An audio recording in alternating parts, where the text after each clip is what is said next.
Actually, I started boxing like I think it was 8 or 9 years ago. But then I just did it like on fitness level. We have in Sweden like everybody can go, like old people, women, men, children. So you don't like do sparring, you just hit on bags and pads. So I started doing that, and yeah, then I thought it was fun, and after some years I started to like practice more seriously, and then yeah, I think it was 4 years ago that I decided to also compete in amateur boxing. Yeah, I had been Googling them, and also yeah, this KBC gym is a bit famous because it's a documentary about it.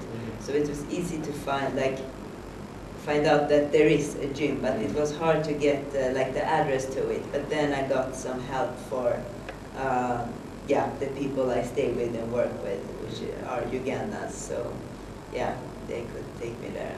Okay, and then how did you join with the Gorilla talent show? Yeah, it was just like one guy just showed up to the gym and asked me if I wanted to join the fight, or if I wanted to do a fight, and I said like yes, of course. And yeah, he said that the date for the fight was 30th of October, but I thought like, I had seen the flyers for the Golala show, but I thought like, okay, but this had to be something different because they cannot let me fight on this big thing. But then it turned out that it actually were the show. And then, what could be your strengths as a boxer? I think my strength is, I'm not very technical, so my strength is that I'm strong and I have a lot of stamina. Like usually, yeah, my opponent get tired, and yeah, that's my strength, I think. But how could you relate yourself and other black boxers, female? How could you relate the strengths you have the female boxers in Uganda, the lady boxers? Yeah, do you mean like how I can? Yes, do you compare yourself the strengths? Yeah. Yeah, I have so far only trained with one other Ugandan female boxer, so it's difficult for me to answer. But yeah, she is also very strong, but she is also a bit bigger than me. But I think, yeah, people here in general, I think, train harder, like physically. Yeah, not really, actually. Or do you have somebody in your family who was a former boxer? No, I have not. So I think my mom still thinks it's very scary.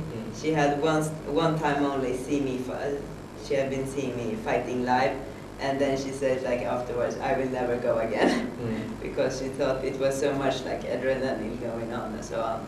But my father, I think he watches all the fights on video, and he has become interested now. But yeah, my mother, I think she wished that I would stop. Okay. Okay, can you give us the overview of boxing as a game in Uganda and generally in the world? How do you see female boxers? Female boxers? Yeah, I think there are still too few of them, but like the situation has improved, and yeah, 2012 was the first time that female amateur boxing was in the Olympics, and then it was only 3 weight classes instead of, I think it's 10 for men. But I think now the quality of female boxing is very high. Like Russia has a lot of really good female boxers, for example, but still there are many countries that are very good on the male side, like Cuba, for example, that have many of the world's best boxers, where they don't have so many female boxers. So I think the situation is improving, but yeah, I have boxing style I think there's one Irish girl, amateur fighter, Katie Taylor, that is really, she's the best amateur, I think, in the world. But also, as I have a trainer from Russia, I have many Russian boxers, females, that I really admire. But yeah, there's so many of them, so it's hard to name one. And then, do you think you take boxing as your career in some years to come? No, actually, it's difficult in Sweden to earn money on sport. It's like, yeah, football players earn a lot of money, and somewhat ice hockey players, but otherwise it's difficult. And also for professional boxing, it used to be forbidden actually in Sweden until some years ago, but it's still most professional boxers that is from Sweden, they have moved to Denmark or to Germany or yeah, some in the US. So I think, yeah, as I have a higher education also, I think it's much more easy for me to earn money on that one. Okay. But yeah, I want to see how far I can reach, like on.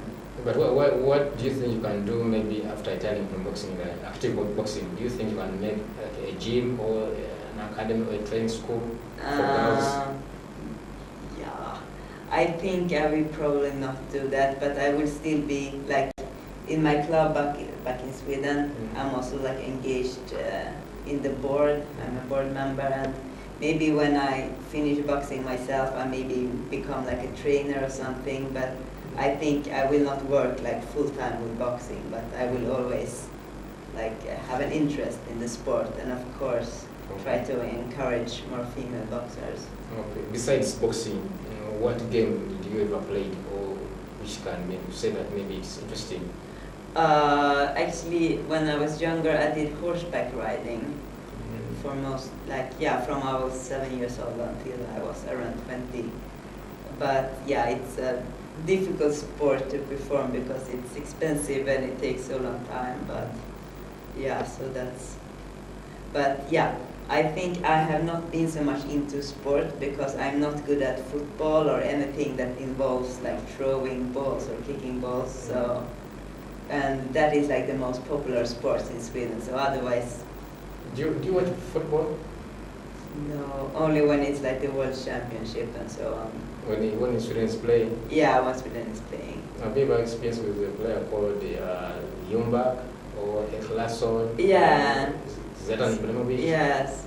I think Zlatan Ibrahimovic is by far the most popular person in Sweden right now. He's really like the king.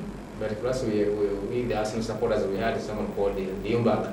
Yeah, I think he has retired now, yeah, but retired, he was very good as well. Yeah, but football is also like the most popular sport here in Uganda, right? Yeah, it's the most. What about in Sweden? Yeah, it's also the most popular sport, football.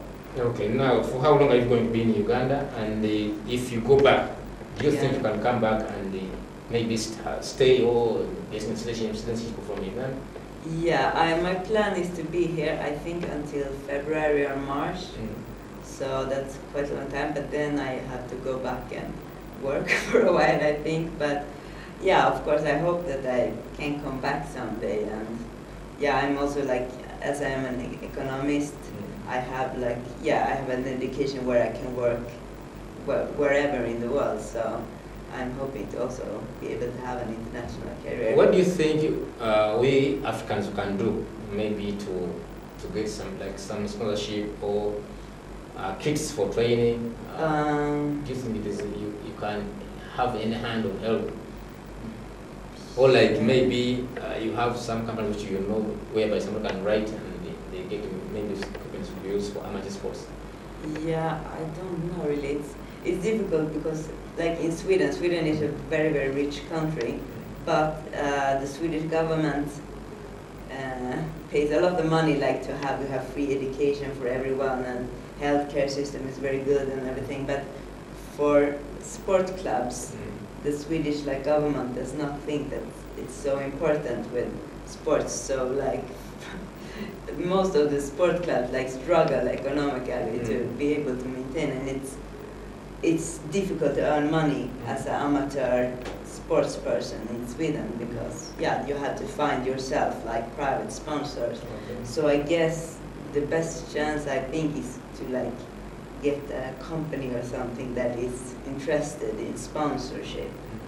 More because on government level it's they focus. What do you think that most of the European countries, they are far ahead of African countries in terms of sports is concerned? What do you think? I think actually partly it's because of money, of course, because people have more resources and can have better equipment and so on. But I also think it's a bit I've been very much in former Soviet or in Russia, and you see many boxers from these former Soviet countries, which are also countries that are very poor, but they put in a lot of money in sports, so they have still many of the world's best boxers come from there. But as for Africa, I think it's just like having the like idea that you actually don't need like much equipment and so on. What you need is like good trainers and like having the like decision that you want to be a champion, and then it's training hard and everything. But yeah, I think for example as this like sports academy that Golola want to build can be a good thing, because then you can like pick up talents that maybe otherwise like some kids have talent but they have to work, have to like provide for the family, and maybe they stop doing sports. Okay. Yeah. Single shot. I want you to give me your comment about Gola's fight with that Egyptian. What do you think? What transpired in that fight? What can you say about that fight?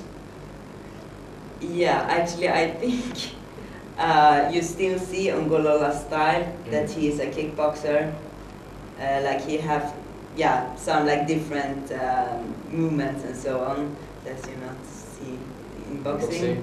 Yeah, and actually I think the Egyptian guy, he threw more punches, and I think actually he hit Golola more often. So I think maybe he should have been the winner instead. Yeah, because we saw that from round one, that guy was more aggressive than Golola. Yeah. At the end of that day, they were saying that Golola was the winner. Yeah. Were you surprised also? Actually not, because I know the game of boxing, and it's I have seen so many fights where like everybody have been sure like, okay, the blue corner, he's going to win, and then no, the red corner actually won, and then as the fight was held in Uganda, and Moses is a big star in Uganda, and the other guy was from Egypt, I was not very surprised. Okay. Your last comment and last advice to female boxers. What can you take? What can you say about female boxers in Uganda? Your advice? Yeah, I would say like that they should not think so much about being a female boxer. You think that you're a boxer and that's it, and female boxers can be as good as men. So it's just keep up the training and Okay, thank you for having me. Thank you. Okay. I'm actually taking part of it myself, which I think it's really cool. So yeah, I hope to see as many people as possible tomorrow, and also for the good cause of supporting more talent in sports among Ugandan people.